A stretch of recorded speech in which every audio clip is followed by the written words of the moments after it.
शाम सूरज को ढलना सिखाती है, समा परवाने को जलना सिखाती है। गिरने वालों को तो होती है तकलीफ, गिरने वालों को होती तो है तकलीफ, पर ठोकरी हमेशा लोगों को चलना सिखाती है। नमस्कार, मैं हूँ अगन्या कुमार, आपको इस चैनल में बहुत बहुत स्वागत करती हूँ। समय कम बचा है पर एग्जाम भी नजदीक है। इतने कम टाइम में कैसी होगी तैयारी, अच्छे मार्क्स कैसे आएंगे? जैसे जैसे टाइम बीत रहा है वैसे वैसे टेंशन हो रही है। कुछ ऐसे ख्याल मेरे मन में भी आते हैं। क्या आपके मन में भी आते हैं ऐसे ख्याल? क्या आपको भी यह नहीं लगने लगा कि बहुत देर हो चुकी है? तो फ्रेंड्स, मैं आपको बता दूं कि अभी देर नहीं हुई है। हाँ, एक गलती जरूर हुई है कि आपने अपना पहले का समय सही से यूज नहीं किया, पर कभी भी इस गलती को सुधारा जा सकता है, क्योंकि दुनिया में एक चीज दो बार होती है, एक बार हमारे दिमाग में और दूसरी बार रियलिटी में। तो सबसे पहले आप ये चीज को अपने दिमाग से निकाल लो कि अब तो कुछ नहीं हो सकता, या अब तो बहुत देर हो चुकी है। जितना भी टाइम बचे उसमें ये सोचते समय ये टाइम को बर्बाद मत करो कि अब मैं फेल हो जाऊंगी, अब तो टाइम ही इतना कम बचा है, कैसे प्रिपरेशन होगी, काश मैंने पहले ही पढ़ लिया होता। फ्रेंड्स, जो हो गया है वो हो गया, अब उसे भूल जाओ और अब अपने आप से प्रॉमिस कर लो कि अब आप ये गलती नहीं करोगे। बंद कर दो रोना धोना और पछताना। तो जितना भी टाइम बचा है उसे दिल से नहीं दिमाग से यूज करना। So let's begin. Hack 1, read the important topic first.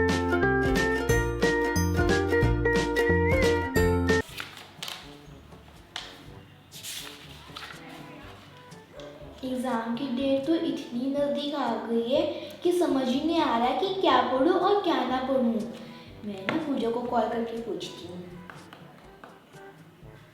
Hello पूजा, तुम्हारे एग्ज़ाम की तैयारी कैसे चल रही है? मेरी तो एग्जाम की तैयारी हो चुकी है, बस रिवीजन रह गया, वही कर रही हूँ। अच्छा, वाह ग्रेट, ये तो बहुत अच्छी बात है। ठीक है पूजा, मैं रखती हूँ। ये क्या सुनने को मिल रहा है कि पूजा की एग्जाम की तैयारी हो चुकी है? मैं ही गधी रह गई हूँ और अब मैं पूरा सिलेबस कंप्लीट किए बिना चैन की नींद नहीं लूंगी और मैं पूरे दिन 10 घंटे पढ़ाई करूंगी।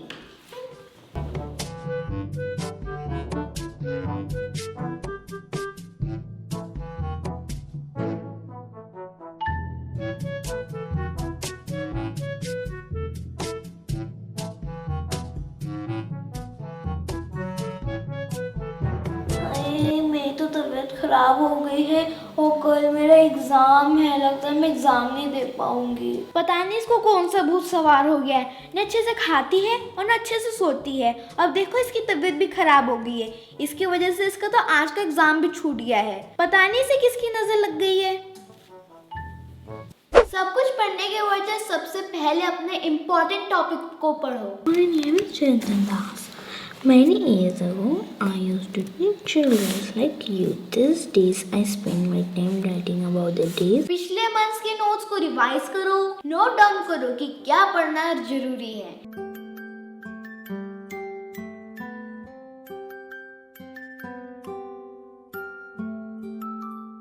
और सिलेबस वाइज अपने चैप्टर को सॉल्व करिए।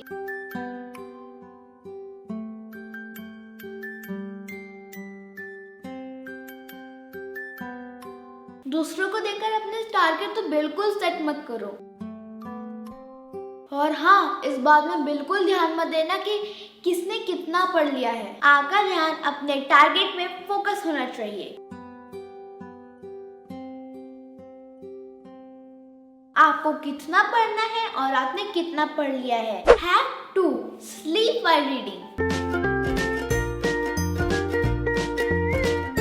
इस बार तो मुझे क्लास में टॉप करना है और मैं इतने अच्छे मार्क्स लेकर आऊंगी ना कि सारे लोग मेरी तारीफ करें कि देखो अगन्या के कितने अच्छे मार्क्स आए हैं। चलो पढ़ाई करना शुरू करती हूँ। Few minutes later. पूजा की पार्टी में भी जाना है, कौन सा वाला ड्रेस पहनूं? ब्लैक वाला, रेड वाला, येलो वाला? अरे अगन्या, क्या सोच रही है तू? अगन्या पढ़ पढ़। मुझे तो नींद आ रही है, मैं सो जाती हूँ। अगर पढ़ते समय आपको नींद आती है तो आप बाथरूम जाएं और अपने आंखों में ठंडा पानी मार लें। अक्सर कभी भी हम लोग अपने पढ़ाई के लिए माइंड सेट करते हैं और बैठते हैं तो हमें नींद आनी शुरू हो जाती है। क्या हमें पढ़ाई करते समय आलस आ जाता है और फिर हमारा मन पढ़ाई में नहीं लगता। आजकल एजुकेशन कितना इम्पोर्टेंट है आप भी जानते हो। अगर आप अच्छी पढ़ाई नहीं करेंगे, पढ़ लिख कर सक्सेसफुल पर्सन नहीं बने तो आपके फैमिली मेंबर्स, पेरेंट्स, रिश्तेदार, नेबर्स सब आपके ऊपर ब्लेम करने लग जाएंगे। इसकी जिंदगी में तो बस खाने और सोने के अलावा कुछ नहीं है। ये कुछ नहीं कर सकती, कुछ नहीं कर सकता, ये तो धरती का बोझ है, एक्सेट्रा। अब इतने ताने सुनने के बाद पढ़ने का मन बना लेते हैं, लेकिन पढ़ाई के टाइम नींद आ जाता है। अक्सर ऐसा सारे स्टूडेंट के साथ होता है। तो ऐसे हम पढ़ाई करते समय अपने नींद को कैसे भगाएं? आपने देखा होगा कि अक्सर जब हम बहुत देर तक या थोड़ी देर के लिए पढ़ना शुरू करते हैं तो धीरे धीरे हम लोग बोर हो जाते हैं, आलस आने लग जाती है कि नींद आ जाती है या हमारा मन इधर उधर भटक जाता है, जिससे हमारा ध्यान पढ़ाई में बिल्कुल नहीं लगता। और एग्जाम के समय जब हम लोग पढ़ाई कर रहे होते हैं तभी भी हमें नींद आ जाता है। अगर आपको पढ़ाई करते समय नींद आती है या फिर सोने का मन करता है तो कैसे आप पढ़ते वक्त नींद दूर करें? पहला, हमेशा सीधे बैठ के पढ़ाई करें। अगर आप चाहते हैं कि आपको पढ़ाई करते समय कभी भी नींद ना आए तो आप स्ट्रेट बैठ के पढ़ाई करिए।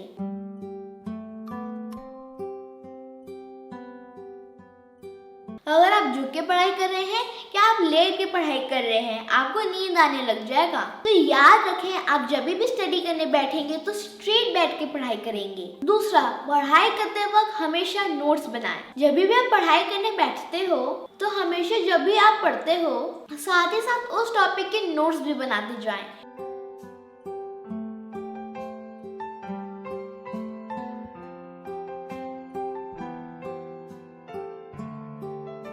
इससे क्या फायदा होगा कि अगर एग्जाम टाइम के कभी भी आप उस नोट्स को पढ़ोगे तो एकदम से आपको समझ आ जाएगा।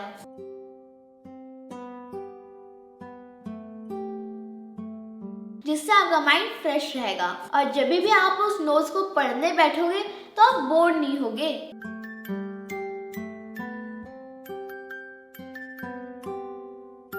और पढ़ते समय आपको तो नींद भी नहीं आएगी। तीसरा, नींद आने में चलते चलते पढ़ें। अगर आप टेबल चेयर में बैठ के पढ़ाई कर रहे हैं और अगर आपको नींद आ रही है तो अब आप चल चल के पढ़ाई कर सकते हैं। धनी को पता था कि आश्रम में कोई बड़ी योजना बन रही है, पर उसे कोई ना बताता। वह समझते थे कि मैं तो 9 साल का हूँ इसलिए मैं बुद्धू हूँ, पर मैं बुद्धू नहीं हूँ।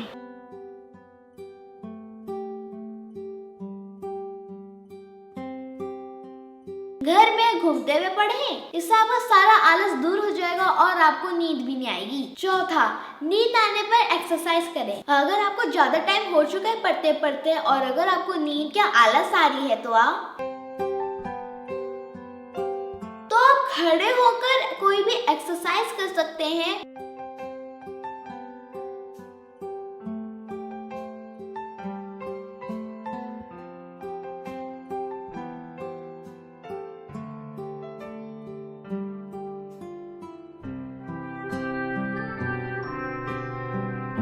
तो जब भी आपको नींद के आलस है तब आप खड़े होकर 2 से 3 मिनट के लिए कोई भी एक्सरसाइज कर सकते हैं। इससे आपका नींद और आलस दूर भाग जाएगा। Hack 3, remove confusions first. इतने सारे चैप्टर्स हैं, समझ नहीं आ रहा कौन सा चैप्टर सबसे पहले स्टार्ट करूं। हे भगवान, बहुत कंफ्यूजन है, कुछ समझ ही नहीं आ रहा है कौन सा स्टार्ट करूं और कौन सा खत्म करूं। हाँ, इस चैप्टर से स्टार्ट करती हूँ। 12 seconds later. अरे इसका तो आंसर आ ही नहीं रहा है। 10 seconds later. एक बार फिर से ट्राई करती हूँ। 5 minutes later. अभी भी नहीं आ रहा है। एक बार फिर से ट्राई। भाई 1 घंटा वेस्ट हो चुका है और आंसर ही नहीं निकल रहा है। मेरा दिमाग तो हिल गया है, समझ ही नहीं आ रहा है इसका क्वेश्चन का आंसर कैसे आएगा। अब तो मेरा दिमाग एकदम गर्म हो गया है। अब मैं कल से पढ़ाई करूंगी। आप जिस भी टॉपिक में कंफ्यूज हो रहे हैं आप उसमें टिक लगा लीजिए। और जब आपका पढ़ाई खत्म हो जाए तब आप इंटरनेट में अपना टॉपिक जो आपको समझ नहीं आ रहा है उसका आप इंटरनेट से आंसर निकाल सकते हैं। क्या आप अपने भाई बहन मम्मी पापा फ्रेंड से डिस्कस करके उस प्रॉब्लम को दूर कर सकते हैं? डैडी मुझे ये वाला क्वेश्चन समझ नहीं आ रहा, ये वाला क्वेश्चन बता दो। Find out which species are used in your house for cooking. लेकिन उस टॉपिक के बारे में सोच कर आप अपना टाइम वेस्ट ना करें। एग्जाम हॉल में जाने से पहले अपने फ्रेंड से किसी भी टॉपिक के ऊपर डिस्कस ना करें, ना ही अपने आप को कभी किसी और से जज करें। यहाँ पे आपको कॉन्फिडेंस लेवल गिर सकता है या आप कंफ्यूज भी हो सकते हो। जैसे मोबाइल में गेम खेलते समय गेम खत्म नहीं हो जाता, सारा ध्यान, सारा कंसंट्रेशन, सारा फोकस उसे गेम में रहता है, वैसे ही ध्यान और फोकस अपने पढ़ाई में लगाना है। चाहे नींद है या तूफान आंधी आए, पर पढ़ाई से ध्यान नहीं हटना चाहिए। लाखों में तो एक ही डॉक्टर बनता है, हजारों में से एक ही इंसान बड़े बड़े पोस्ट में जॉब पाता है, क्योंकि ये लोग कड़ी मेहनत और दर्द से गुजरते हैं, तकलीफ झेलते हैं, पर इनका ध्यान अपने टारगेट से नहीं हटता, क्योंकि इनका ध्यान आने वाले रिजल्ट पर रहता है और आपका ध्यान भी आपके आने वाले रिजल्ट में ही होना चाहिए। कोयला आप जानते तो होंगे, जिससे खाना बनता है। कोयला झारखंड में बहुत मिलता है, वहाँ पे तो कोयले का खदान है और उसी खदान में कोयला हीरा बनने के लिए लाखों साल तक कई टन का दबाव झेलता है। कितनों की तकदीर बदलनी है आपको, कितने को रास्ते पर लाना है। अपने हाथ के लकीरों को मत देखो, आपको इनसे भी आगे जाना है। Fact 4. Study with silence and focused mind.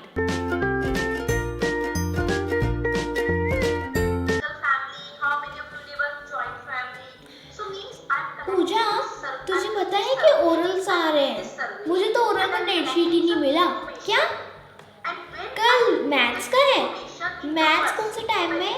मुझे तो नहीं मिला शेड्यूल, तू मुझे भेज देना, ठीक है? Ma'am may I go to washroom? Ma'am may I go to washroom? Ma'am please may I go to washroom? Yes ma'am.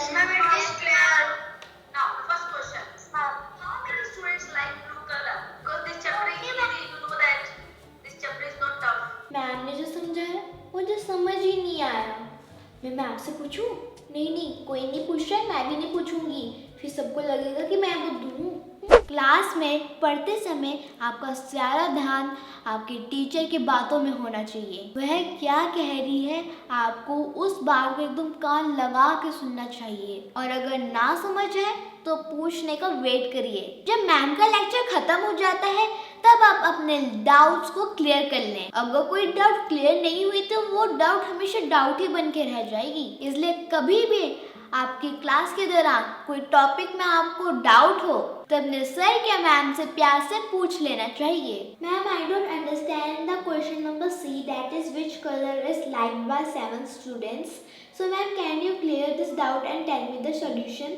Class लेते समय इन बात का ध्यान जरूर रखें तो आपका मन रिलैक्स एंड फोकस रहेगा। फर्स्ट, आपका पूरा फोकस आपकी मैम के बात और बोर्ड में होना चाहिए। अगर लेक्चर चल रहा है तो ध्यान से सुनना चाहिए। कितने ज्यादा हैं? More are there, red to white. Okay, how many students are liking red? 15। Third, इधर उधर की बातें बिल्कुल ना करें। फोर्थ, क्लास के समय अपने फ्रेंड से बात ना करें। फिफ्थ, क्लास अटेंड करते समय बार बार उठ के वॉशरूम ना जाएं। सिक्स्थ, पूरा फोकस टॉपिक को समझने में लगाएं। How many of you live in joint family? So means okay ma'am. Hack 5, highlight main points.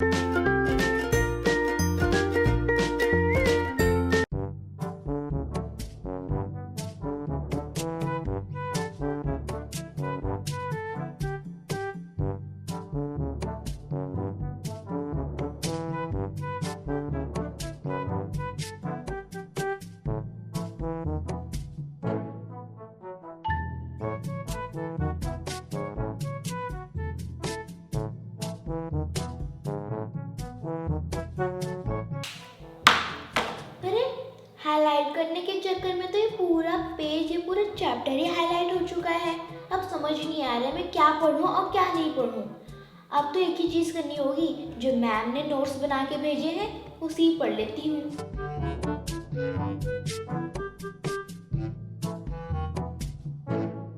इस काम को आलस के चक्कर में हम जैसे बच्चे हमेशा इसको इग्नोर कर देते हैं, लेकिन नोट्स बनाने के लिए और एग्जाम में अच्छी तैयारी करने के लिए हाइलाइट्स का हैबिट बहुत इम्पोर्टेंट होता है। जैसे ही आप किसी चैप्टर को पढ़ लो, उनमें से ऐसे वर्ड्स को हाईलाइट करो और उसको समरी नोट्स बना दो। उन वर्ड्स को लिखकर, मैं इसको पढ़ने के बाद बोल रही हूँ, पढ़ने के साथ नहीं। अगर पढ़ने के साथ साथ आप वर्ड्स को हाईलाइट करोगे तो ऑलमोस्ट आप अपने पूरे बुक को हाईलाइट कर चुके होंगे। जब भी आपकी पूरी पढ़ाई हो जाएगी तब तक आपकी पूरी बुक हाईलाइट हो चुकी होगी। तो पहले आप उस चैप्टर को पढ़ें, समझें, उनमें से ऐसे वर्ड्स को हाईलाइट करें जो बहुत इम्पोर्टेंट हैं, या उस वर्ड्स को पढ़ने से आपको पूरा टॉपिक या फिर एक दो लाइन आंसर की याद आ जाए। हाईलाइट करने के बाद 30 सेकेंड में उन वर्ड्स को पढ़ लो और उन वर्ड में से उस आंसर को याद करने का ट्राई करें। फ्रेंड्स, ऐसा करने से आपकी मेन बुक ही आपकी रिवीजन नोट्स बन जाएंगी, पर मेक श्योर उसके अंदर और कोई और चीज हाईलाइट नहीं होनी चाहिए, वरना लास्ट में जब आप एक दिन पहले रिवाइज कर रहे होंगे, क्या आप रिवीजन कर रहे होंगे, तब आप कंफ्यूज हो जाओगे कि आपको कौन सा पढ़ना था। इसलिए मेन पॉइंट को हाईलाइट करें जो आपकी रिवीजन में भी काम आएगी। The first artificial satellite go to around the earth was the Russian satellite Sputnik 1. It was launched in October 1957.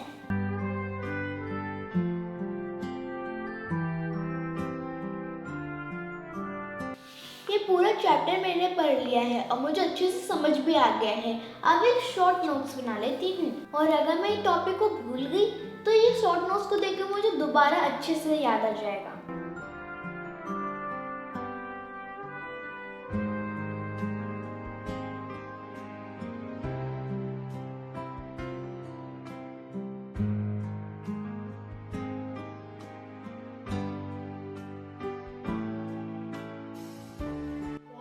बन गया मेरा quick short notes. Hack 6, test regularly. तो बच्चों, ये जो आप देख रहे हो, ये तीनों चैप्टर आपका कंप्लीट हो चुका है, और तीनों चैप्टर अब कंप्लीट होने के बाद अब इनकमिंग मंडे जो है उसमें मैं आपका टेस्ट रख रहा हूँ, ताकि मैं चेक कर सकूँ कि जो मैंने पढ़ाया वो आपको पूरी तरह से क्लियर हुआ या नहीं हुआ। और अगर क्लियर हुआ तो देखता हूँ कौन सबसे बेस्ट करता है। टेस्ट देना है? टेस्ट का नाम तो सुन के मेरा बीपी हाई हो जाता है। मैं नहीं दूंगी कोई टेस्ट वेस्ट। The next day. अगन्या, कल सभी बच्चों ने टेस्ट दिया, तुमने टेस्ट क्यों नहीं दिया? सर, कल मेरी मम्मी की तबीयत खराब हो गई थी ना, तो मुझे घर का सारा काम करना पड़ा। अगन्या, बहाने बनाना बंद करो बेटा। कल तुम्हारी मम्मी को मैंने सब्जी मंडी में देखा था। हाँ, इसलिए तुम बहाने बिल्कुल मत बनाओ और रीटेस्ट देने के लिए तैयार हो। तुम्हें फिर से कल रीटेस्ट देना है। Okay sir.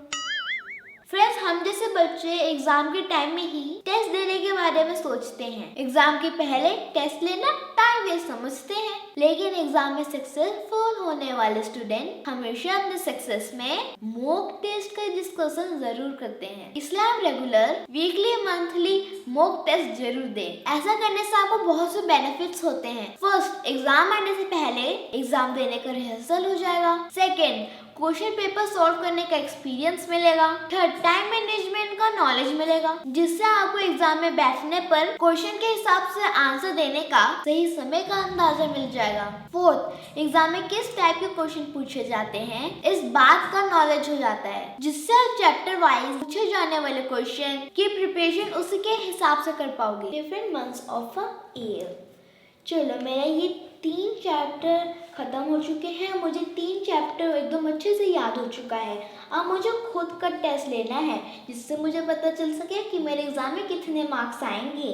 मैं जा रही हूँ मार्केट और वहाँ से मैं क्वेश्चन का प्रिंट आउट करवा के लाती हूँ। चलो, मेरा प्रिंट आउट भी हो चुका है। अब मैं क्वेश्चन पेपर को सॉल्व करती हूँ, और मैं यहाँ पे फ़ोन भी लेकर आई हूँ, जिससे मुझे पता चल सके कि मैं कितने टाइम में कंप्लीट करती हूँ ये सारे क्वेश्चंस को।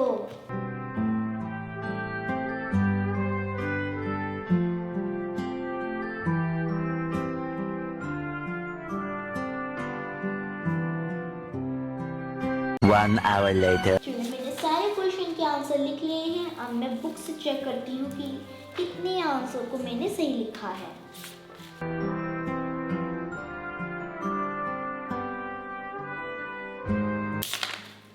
अच्छा, मेरे 50 में से 40 मार्क्स आए हैं और जितनी 10 मिस्टेक्स मेरे से हुई हैं उनको मैं करेक्ट कर लेती हूँ। Next 7. Sticky notes for important question and topic.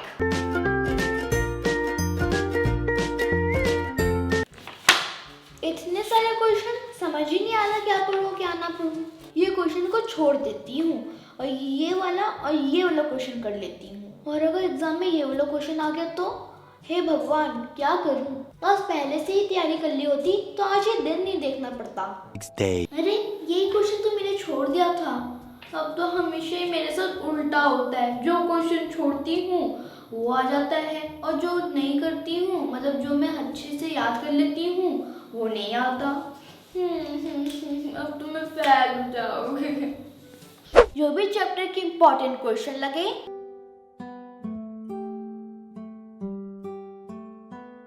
2 या 3 मैक्सिमम, उसके लिए स्टिकी नोट्स लगा लो।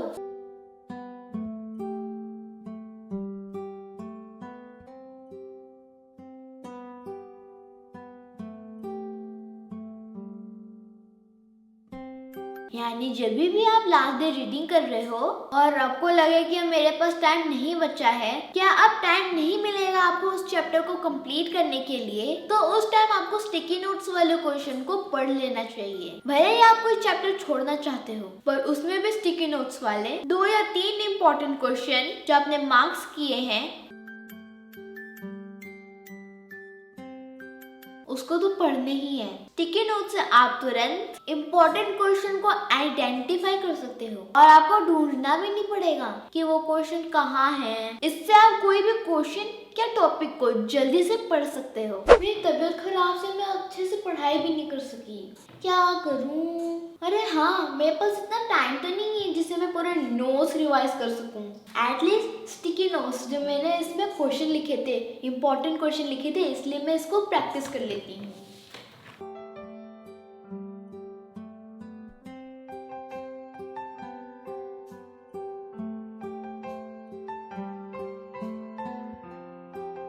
The next day.